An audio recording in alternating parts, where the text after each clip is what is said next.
for Phails at philosophy.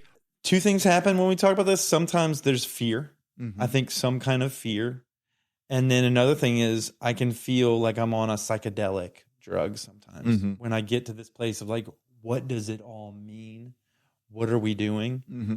It's like there's breath work, there's actual substances, like there's drugs you can put in your system, and there's just talk about philosophy for 2 hours. Right.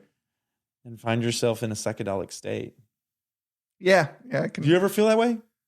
I definitely have gotten deep into conversations and got up into a really heady space. Yeah, that's very I think part of what happens is as you think through ways to reconceptualize how you understand the world, you get that conceptual shift, right? Mm-hmm. And if it's about things that are really fundamental, like the nature of reality or how we know things, the kinds of things we tend to talk about a lot in philosophy, and you have that moment where you realize how differently the world would look if you accepted this different way of thinking about things. And it clicks in, right? There's that moment of recognition.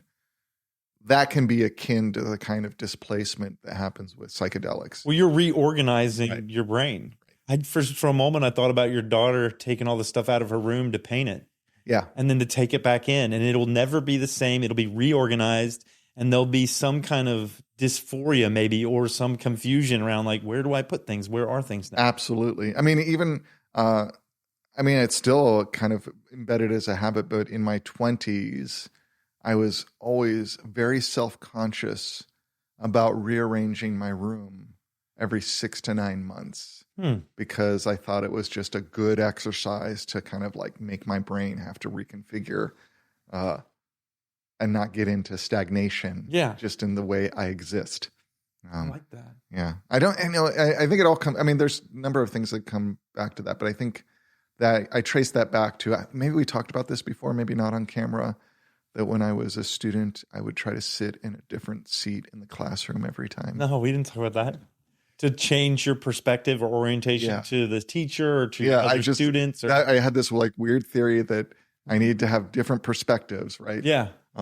And so I would try to sit in different parts of the room. So I had I didn't just get into a rut with what I was hearing in the lecture or participating in the discussion. And you had that was a thoughtful and intentional thing. You had that whole theory of moving seats. When I went to college and I was allowed to sit where I was, I somehow came up with that theory.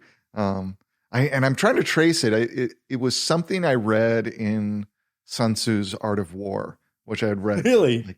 And something about like how he describes to properly approach the field of battle and be led me to that theory. I couldn't tell you what. The Art of War was the origin story for that. Yeah. I remember I wanted to sit in the same place because I probably wanted to be around the same people. Right. No. Deep in relationships with folks, probably a girl.